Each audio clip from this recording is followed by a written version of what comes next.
Je commencerai par ma journée de ce matin. Je me suis réveillé, mes enfants, respectivement 5 ans et 8 ans, étaient déjà debout. Ils avaient allumé la télé, normal, mais pour regarder leur dessin animé préféré, ils avaient allumé la console de jeu, parce qu'évidemment, une console de jeu, c'est fait pour regarder des dessins animés. Ils avaient allumé Netflix sur la Xbox et ils regardaient tranquillement un film, enfin un dessin animé. Moi, je me suis réveillé, j'ai fait mon café.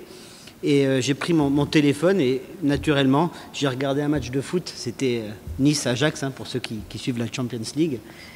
Et avec mon téléphone, je regardais un match de foot. Tout ça pour vous dire que voilà, on est en 2017, on est bien en Nouvelle-Calédonie. Il y a de ça quelques années, il fallait expliquer que c'était un smartphone. On était en 2011, le lancement de la 3G en Nouvelle-Calédonie, pour ceux qui se souviennent. Ceci est un téléphone intelligent, c'est un smartphone. Bientôt, vous en aurez chacun un. 29 juin 2007, lancement de l'iPhone. On est en 2017, je pense qu'on ne s'était pas trompé. Je pourrais faire un petit sondage. Qui a un smartphone dans la salle? Qui n'en a pas, c'était plus. Deuxième question, n'hésitez pas à répondre. Qui a regardé Internet depuis que la séance s'est ouverte ce matin pour checker ses mails, checker Facebook, quelque chose comme ça?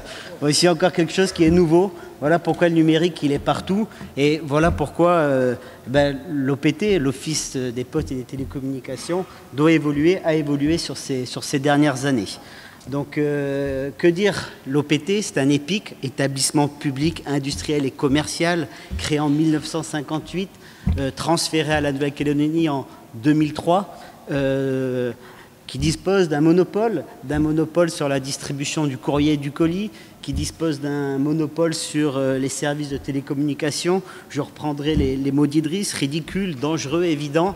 Ça fait parfois débat en Nouvelle-Calédonie. On en débattait encore l'année dernière lors d'une conférence. C'est vrai qu'aujourd'hui, un monopole, pourquoi? On peut y répondre, c'est peut-être pas le débat de maintenant, je pourrais y répondre à un autre moment. Là, c'est plutôt de regarder comment l'OPT s'est aussi transformé en une entreprise qui dynamise le numérique en Nouvelle-Calédonie, une entreprise qui croit, qui est persuadée que le numérique est une source de création d'emplois.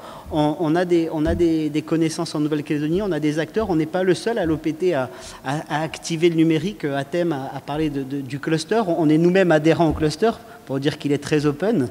On remercie Atem de cette ouverture d'ailleurs. Voilà, donc on est l'OPT, 1200 salariés, un plan stratégique comme toute entreprise. Donc c'est un plan stratégique 2013-2017, mais avec le numérique ça va très très vite. 2013 c'est déjà très vieux. Donc ce plan stratégique, il s'appuyait sur l'OPT, acteur majeur de l'aménagement du territoire.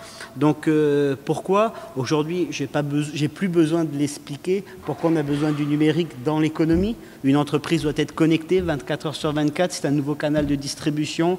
On a tout le temps besoin d'être connecté. On est sur une île, donc on a encore plus besoin d'être connecté. On est plus loin, donc c'est plus lent, mais justement, il faut que ça soit plus rapide. Donc c'est aussi tout le travail que l'on fait un petit peu dans l'ombre, en déployant des câbles sous-marins, en déployant la fibre optique, autant de sujets complexes, et sur l'ensemble du territoire, que ce soit sur Nouméa, mais également dans l'intérieur, sur les îles. Acteur majeur pour le tourisme. Aujourd'hui, même si on a des efforts à faire en termes de roaming pour les étrangers quand ils viennent sur le territoire et qu'ils puissent se connecter à leur réseau 4G, donc on est en train de s'activer. Je vous garantis que l'année prochaine, ça sera mieux, j'en prends l'engagement ici. La santé, outil de consultation à distance, ça paraît de la science-fiction. Pourtant, à Tiga, on a bien un robot qui permet de faire des consultations à distance. C'est encore à l'état expérimental, mais petit à petit, ça s'inscrit dans le territoire. Et puis, si on doit transmettre très rapidement des radiographies, là, ça peut être beaucoup plus utile. L'éducation, maintenant, toutes les classes sont équipées de tableaux interactifs, de TBI, comme disent mes enfants, ils sont très habiles pour faire ça. Ça veut dire que derrière, on a besoin de connexion, on a besoin d'avoir la fibre, quelle que soit l'école sur le territoire. C'est aussi le rôle de l'OPT d'être là. Et puis, équilibrage, rééquilibrage, lutte contre la fracture numérique, ça fait aussi partie des valeurs de notre plan stratégique. Donc on déploie de la 4G, de la 3G évidemment, mais bon, la 3G maintenant c'est ringard, de la fibre optique, des câbles sous-marins. C'est toute cette partie infrastructure. 2017, je vous le disais, c'est la réalité, c'est que le numérique est partout, donc on a dû également évoluer. Donc en 2013, on avait un plan stratégique qui avait été construit en 2011-2010 qui était vraiment sur l'aménagement du territoire, mais on le voit qu'aujourd'hui, avec la vitesse du numérique, il faut qu'on dépasse cet aménagement. On parle de services, on parle de coopération, donc Aujourd'hui, on essaye d'accompagner la transformation du numérique en Nouvelle-Calédonie, donc plus largement, de s'ouvrir. On parle de l'observatoire Charlotte était présente ce matin, de la cellule de l'économie numérique, du PBF Forum que nous sommes partenaires, l'Open. Donc il y a beaucoup d'initiatives en Nouvelle-Calédonie. Alors on essaye toujours de les fédérer pour leur donner de la force, qu'on soit entendu, que notre message dans le numérique soit entendu. On disait qu'il n'y a pas que le nickel en Nouvelle-Calédonie. Non, il y a aussi d'autres services. Le numérique en fait partie. On a des entreprises qui développent du service, des applications. Elles ont besoin aussi d'exporter. Donc c'est également un des objectifs de notre plan stratégique et de notre nouvelle ouverture, s'ouvrir vers l'international, aller vendre notre savoir-faire. Typiquement, on a signé la semaine dernière une convention avec Wallis et Futuna, juste pour vous donner des repères. Wallis et Futuna, la connexion ADSL 256 kg, 38 000 francs par mois. Ça doit vous faire 350 €, hein, 256, c'était l'époque du Wanadoo avec la ventouse verte. Donc vraiment, donc on va essayer Wallis et Futuna auront la chance d'avoir un câble sous-marin d'ici la fin de l'année. Et donc ils ont beaucoup à faire, donc on va les accompagner pour essayer de leur faire gagner un petit peu du temps. Ou là où on a mis 10 ans, si c'était capable de le faire en 1 ou 2 années, ça serait bien. On discute également avec le Vanuatu, le gouvernement du Vanuatu qui aimerait bien que les connexions Vanuatu aillent plus vite. Donc on essaye aussi d'être un partenaire, comment on peut apporter notre savoir-faire. On sait exploiter des câbles sous-marins, donc ça peut être aussi des évolutions qu'on pourrait avoir. Enfin, aujourd'hui, on a beaucoup de demandes sur les usages, donc on renforce nos partenariats avec des acteurs internationaux, les GAFA, les fameux GAFA. Même si on n'est qu'un petit opérateur d'une petite île, on représente quand même 250 000 personnes qui utilisent beaucoup Internet. Donc on a en Nouvelle-Calédonie des serveurs, donc on appelle ça des CDN, Content Delivery Network, donc c'est des serveurs qui répliquent les données. Donc on a un serveur Google, on a un serveur Akamai. Akamai, c'est pour les flux télévisuels type France Télévisions. On va avoir le mois prochain un serveur Facebook, donc tout ça c'est pour permettre aux Calédoniens d'avoir un service qui est de plus en plus performant. Netflix également. Et Netflix évidemment, of course. Mais on pense aussi aux acteurs locaux. Donc typiquement, on a déjà un partenariat avec Canal+. Donc on est en train d'expérimenter en Nouvelle-Calédonie une box qui ressemble un petit peu au service de Netflix, mais made in Canal+. On est aussi en discussion avec la GoTV. Vous savez, il y a un service déjà qui existait en Nouvelle-Calédonie de télévision à la demande, de télévision en live, la GoTV. Donc on essaye de regarder comment on peut également, quelque part, leur donner les mêmes armes qu'on donne à Google pour que des produits calédoniens puissent également être intéresser les Calédoniens. On discute également avec Calédonia, la nouvelle chaîne de télévision, pour leur apporter notre savoir-faire, des solutions techniques, des solutions d'injection des contenus pour essayer d'avoir en Nouvelle-Calédonie de plus en plus de live, de plus en plus de direct. On discutait ce matin typiquement de l'élection de Miss Calédonie, si je ne dis pas de bêtises, et puis la foire de Bourail, comment on peut avoir des lives durant la foire de Bourail.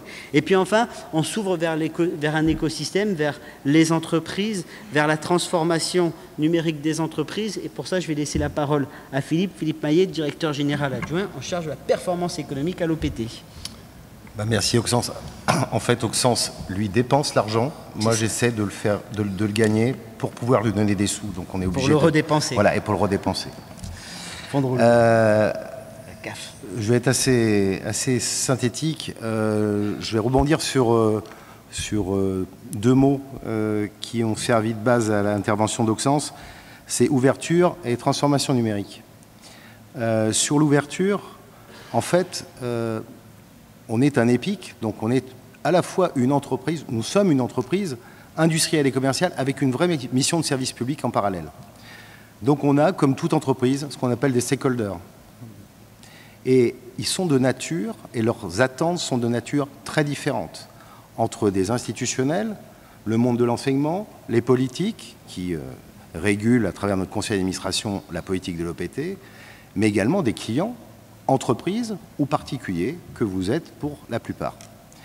Donc cette logique, en fait, elle est un petit peu inversée. Je vais rebondir encore sur le mot monopole. Moi, j'ai aucun problème avec ce mot-là. Le monopole, c'est un résultat, c'est un modèle économique qui résulte d'un certain nombre de choix. Ce que je ne voudrais pas, c'est que ce soit surtout la résultante, en termes d'image, de certaines attitudes, de certains comportements. Et c'est contre ça qu'on veut lutter. Aujourd'hui, si on va vers le monde de l'entreprise, si on va auprès de partenaires, certains sont dans la salle et ils se reconnaîtront, le PBF en est un, mais il y en a d'autres, c'est précisément parce qu'on a besoin de travailler avec eux. Parce qu'on n'a pas le monopole, alors là, des bonnes idées, c'est que les services à développer, ils doivent correspondre à des besoins, et les besoins, c'est vous qui les avez, donc c'est à nous de les écouter. Ça, c'est la première chose. Je vais vous prendre un exemple extrêmement simple. Il y a encore quelques semaines, je dirais, pour prendre rendez-vous dans une agence à l'OPT, avec un conseiller, que ce soit sur les services financiers ou le téléphone, il n'y avait qu'un seul moyen, c'était d'appeler le 1000, notre service client.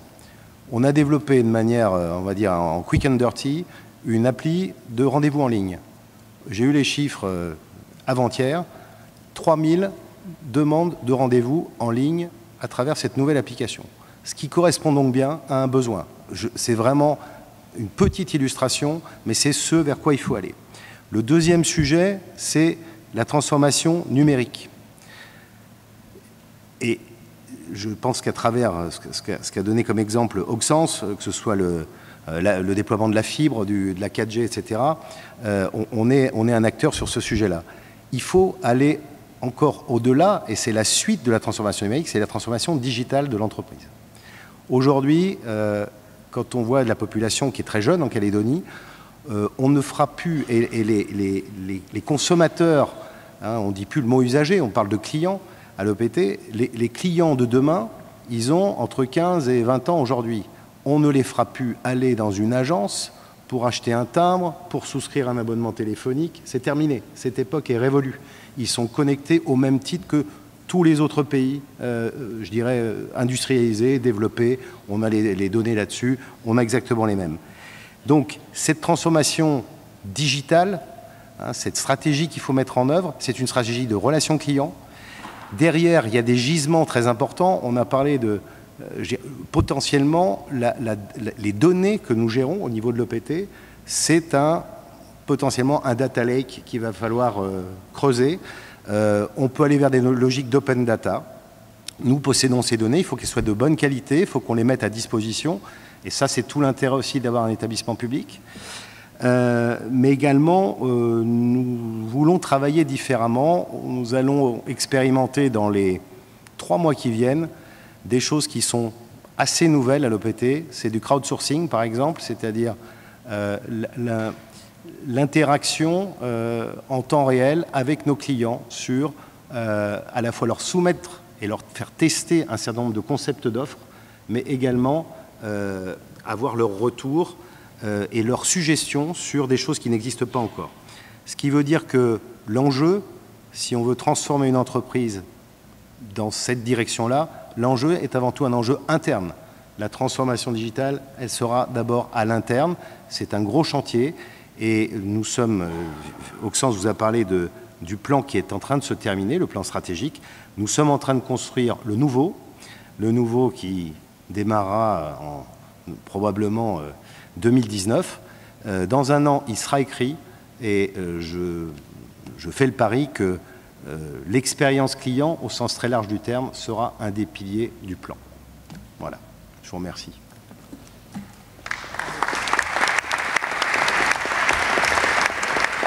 Merci beaucoup.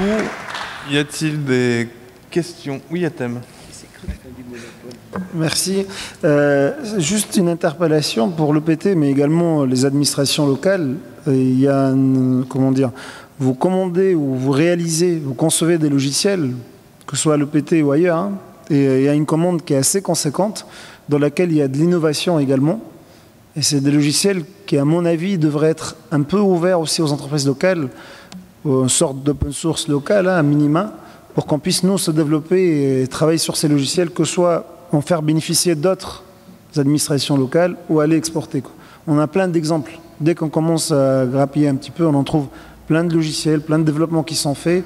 Et je me réjouis aussi que l'OPT commence à travailler sur des standards et s'ouvrir aux entreprises locales, chose qui est faite par ailleurs, hein, que ce soit au gouvernement, à la province sud ou d'autres organisations, mairies et autres. Et c'est un sujet sur lequel il faut qu'on travaille au-delà de l'open data, quoi. C'est travailler sur des logiciels d'une façon coordonnée pour que toutes les entreprises locales puissent y chercher des gisements de développement. Et comme disait Idriss, au niveau logiciel, c'est l'infini qui nous fait face.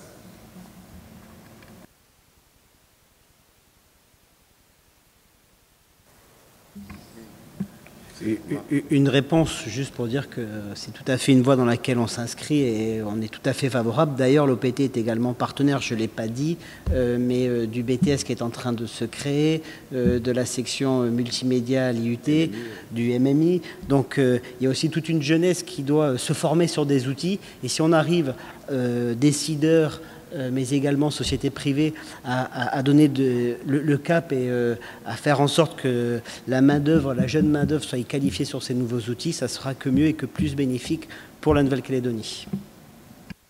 Madame la Présidente.